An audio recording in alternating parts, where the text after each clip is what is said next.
जय हिंद दोस्तों, मैं दीपक सर आप सभी को आइडियल स्टडी पॉइंट में स्वागत करता हूं। ये देखिए चैप्टर 4 लेकर आ गया हूं, विद्युत धारा। ठीक है, यानी कि इलेक्ट्रिक करंट। ठीक है, और ये फिजिक्स क्लास 10th के लिए है और लेक्चर नंबर 2 है।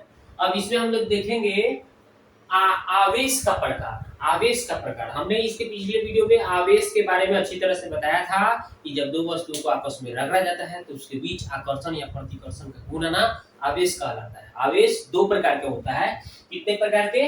दो प्रकार के, धन आवेश और दूसरा है ऋण आवेश। तो पहला धन आवेश, ऋण आवेश। धन आवेश पर मतलब प्लस चार्ज और ऋण आवेश माइनस चार्ज। ठीक है, और एक और बात सीख लीजिए कि जो धन आवेश होते हैं, अगर धन आवेश दोनों को अगर हम पास लाते हैं, ये दोनों को नजदीक लाते हैं, तो ये दोनों आवेश क्या होते हैं? एक दूसरे को प्रतिकर्षित करते हैं। ये प्लस प्लस चार्ज नहीं सटेगा, प्लस प्लस के साथ नहीं जाएगा। यानी कि प्लस अगर दोनों प्लस हो गया या फिर दोनों माइनस भी एक साथ नहीं रहेगा। ठीक है, यानी अगर ये दोनों को पास लाए हम तो ये भी दोनों दूर भागेगा। यानी इन दोनों के बीच क्या होता है दोस्तों? तो प्रतिकर्षण बल लगता है, प्रतिकर्षण। ठीक है, ये दोनों एक दूसरे को क्या करते हैं? प्रतिकर्षित करते हैं। समझ गए ना? प्लस प्लस आवेश, यानी इसको हिंदी में बोलते हैं सजातीय आवेश एक दूसरे को प्रतिकर्षित करते हैं। सजातीय आवेश मतलब प्लस प्लस या माइनस माइनस एक दूसरे को आकर्षित करते हैं। और अगर हम कह दें कि विजातीय आवेश मतलब एक हम प्लस ले लें और एक माइनस ले लें, तो ये दोनों एक दूसरे को आकर्षित करते हैं। क्या करते हैं? आकर्षित।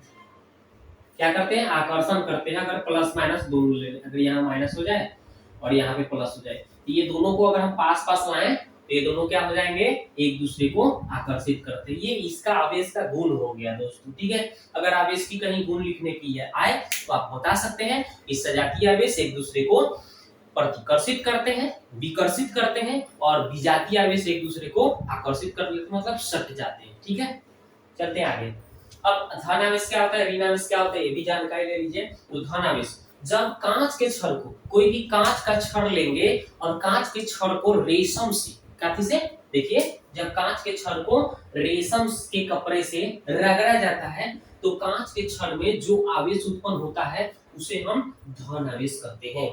जब कांच के छड़ को रेशम के कपड़ा से रगड़ा जाता है तो कांच के छड़ में जो आवेश उत्पन्न होगा उसे धन आवेश कहा जाता है। क्लियर? आगे देखते हैं ऋण आवेश। ऋण आवेश क्या होता है? तो एवोनाइट का छड़ होता है, एवोनाइट पदार्थ का कोई छड़ होगा, उसको अगर हम ऊन से रगड़े या बिल्ली के खाल से रगड़े तो एवोनाइट के छड़ में जो आवेश उत्पन्न होगा उसे हम ऋण आवेश कहते हैं। समझ गए? एवोनाइट के छड़ को अगर हम क्या करें, एवोनाइट के छड़ को ऊन से रगड़ें या बिल्ली के खाल से रगड़ते हैं तो उसमें जो आवेश उत्पन्न होता है उसे हम ऋण आवेश कहते हैं। ठीक है, तो ये क्लियर हो गया। अगर आप इसका स्क्रीनशॉट लेना चाहते हैं तो आप स्क्रीनशॉट भी ले लीजिए। आगे बढ़ते हैं।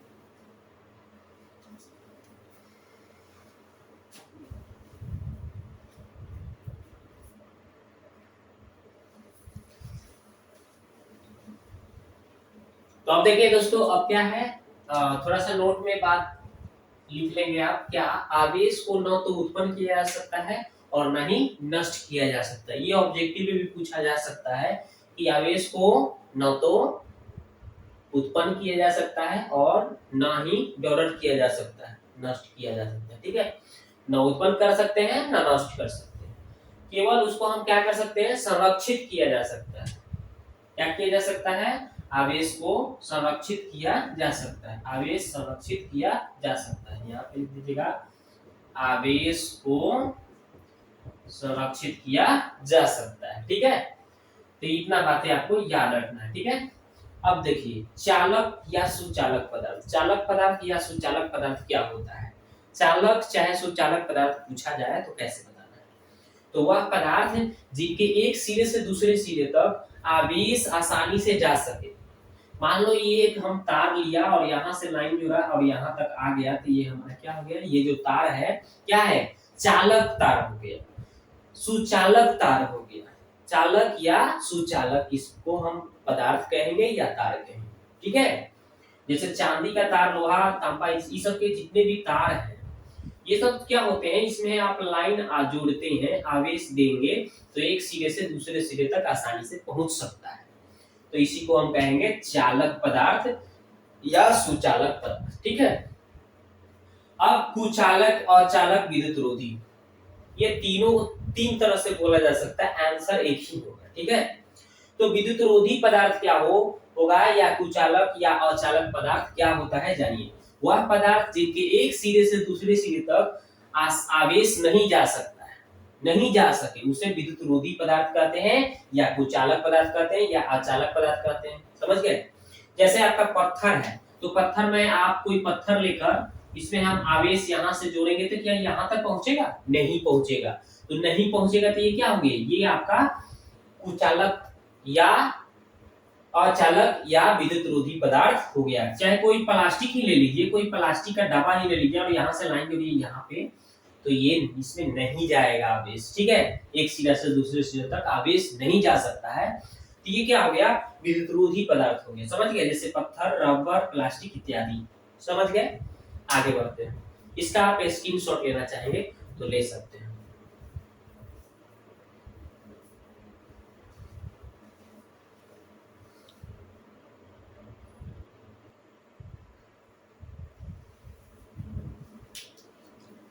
अब देखिए विद्युत विभव क्या होता है, जानकारी लीजिए। विद्युत विभव क्या होता है, तो किसी विद्युतीय क्षेत्र के भीतर अनंत से इकाई धनावेश को लाने में, इकाई धनावेश को किसी बिंदु तक लाने में जो कार्य का परिमाण किया जाता है, जो कार्य का परिमाण होता है, उसे विद्युत विभव कहा जाता है। यानी किसी विद्युतीय क्षेत्र के भीतर, मान लो यहाँ पे ये विद्युतीय क्षेत्र हमने एक बनाया, इस विद्युतीय क्षेत्र में कोई बिंदु P मान लिया, यहाँ तक अनंत से, यहाँ पे मान लो अनंत हो गया, अनंत। ठीक है। यहाँ पे अनंत हो गया, इस अनंत से, यहाँ पे जो अनंत है ना, अनंत, तो अनंत से इकाई धनावेश, यहाँ पे इकाई धनावेश, आवेश ले लेता हूं मतलब Q, इस अनंत धनावेश को यहाँ तक, इस बिंदु तक लाने में जो कार्य का परिमाण होता है, जो भी कार्य का रिजल्ट आता है, वही कहलाता है विद्युत विभव। किसी विद्युतीय क्षेत्र के भीतर, मान लो ये विद्युतीय क्षेत्र हो गया, किसी विद्युतीय क्षेत्र के भीतर अनंत से, यहाँ से अनंत से इकाई धन आवेश, इकाई प्लस में धन है, यानी धन आवेश मतलब Q आवेश हो गया, इसको लाने तक, किसी बिंदु P तक लाने में जो कार्य का परिमाण होता है, वही क्या कहलाता है, विद्युत विभव कहलाता है। समझ गए। इजी तरीका से। अब देखते हैं, अब इसका सूत्र बताया गया है, विद्युत विभव बराबर, अर्थात यहाँ पे लिख देता हूँ एक फॉर्मूला कि विद्युत विभव, विद्युत विभव, विभव बराबर होता है कार्य बटा आवेश, कार्य बटा आवेश। ठीक है। तो यानी कि इसको हम V से डिनोट करते हैं, यानी W बटा Q हो जाता है फॉर्मूला, V बराबर W बटा Q। ठीक है। यहाँ से ये फॉर्मूला निकल के सामने आया। ठीक है।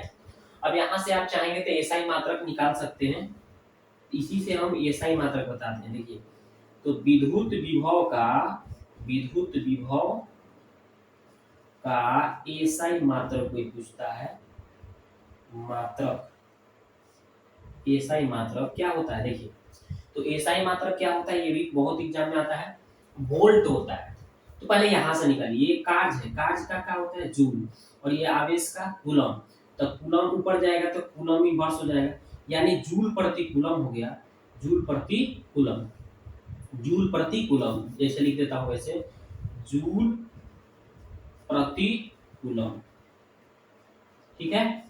इसी को लोग ऐसे जे प्रति कूलम ऐसे बोल सकते हैं। ठीक है ना, या फिर इसको आप जे लिख करके सी इनवर्स ऐसे जूल प्रति कूलम बोल सकते हैं। ठीक है ना, तो इसी को ऐसे बोलेंगे। ठीक है, जूल प्रति कूलम, या इसी को लोग वोल्ट कहता है, क्या बोलता है, वोल्ट, वोल्ट, वोल्ट को काफी से दर्शाते हैं V से।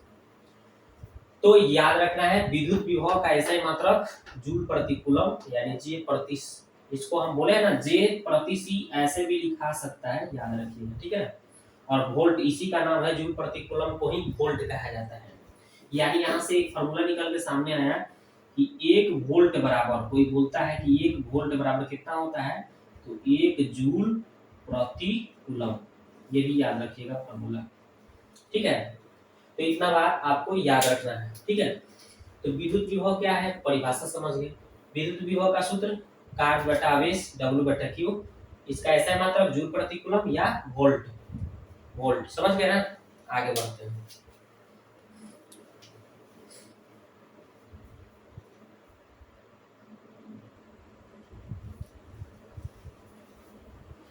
तो अब देखिए दोस्तों, हम क्या देखेंगे, अब देखेंगे विभवांतर। विभवांतर क्या है, तो किसी विद्युतीय क्षेत्र के भीतर अनंत से इकाई धन आवेश को एक बिंदु से दूसरे बिंदु तक लाने में जो कार्य का परिमाण होता है उसे विभवांतर कहते हैं। जैसे हमने बताया था इसका विभव का परिभाषा, उसी तरह से विभवांतर का है। उसमें किसी बिंदु तक लाना, मतलब एक बिंदु तक, और इसमें एक से बिंदु से दूसरे बिंदु तक ले जाना है। ठीक है, बस वही चीज विभवांतर हो गया। तो क्या मैंने बोला कि किसी विद्युतीय क्षेत्र के भीतर, मान लीजिए ये विद्युतीय क्षेत्र हो गया अनंत से, तो यहाँ अनंत हो गया, इकाई धन आवेश को क्या करना है, एक बिंदु से, मान लो यहाँ एक बिंदु से, मतलब यहाँ से यहाँ लाया, एक बिंदु से, और फिर यहाँ से यहाँ लाया दूसरे बिंदु तक, एक बिंदु से दूसरे बिंदु तक, एक बिंदु लाया फिर यहाँ से दूसरे बिंदु तक ले गया। तो एक बिंदु से दूसरे बिंदु तक लाने में जो कार्य का परिमाण होगा उसे क्या कहा जाएगा, एक बिंदु से दूसरे बिंदु तक लाने में जो कार्य का, मतलब यहाँ था पहले ये, अब कहाँ पे आ गए, यहाँ पे आ गया। तो एक बिंदु से दूसरे बिंदु तक लाने में जो कार्य का परिमाण होता है उसे हम विभवांतर कहते हैं। समझ गए। और विभवांतर जैसे विद्युत विभव का सूत्र था, उसी तरह से आपका विभवांतर का भी सूत्र हो जाएगा सेम टू सेम, विभवांतर। विभवांतर, विभवांतर लिख देंगे हम।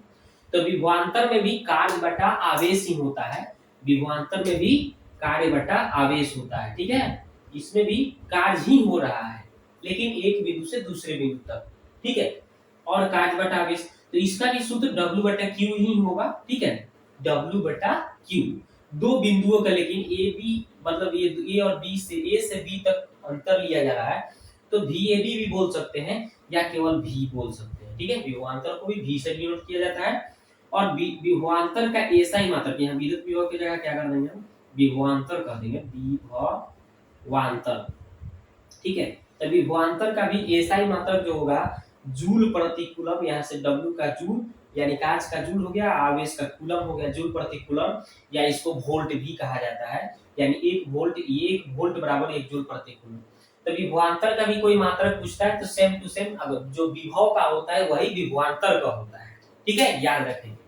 तो विभवांतर का भी सूत्र वही है, विभवांतर का ऐसे मात्रक जूल प्रति कूलम या वोल्ट होता है, विभव और विभवांतर का ऐसे मात्रक वोल्ट होता है, याद कर लीजिएगा। ठीक है, और इसको हम शॉर्टकट में एक और तरीका से याद कर सकते हैं, दो बिंदुओं के बीच विभव के अंतर को विभवांतर कहते हैं। दो बिंदुओं के बीच विभव के अंतर को विभवांतर कहते हैं, ऐसे भी आप इसका बता सकते हैं। और इसका अगर आप स्क्रीनशॉट लेना चाहते हैं तो ले सकते हैं। ये वीडियो कैसा लगा आप कमेंट बॉक्स में कमेंट जाके कीजिए, मैं नेक्स्ट वीडियो में इसका अगले टॉपिक लेकर आऊंगा। ठीक है, मिलते हैं नेक्स्ट वीडियो में।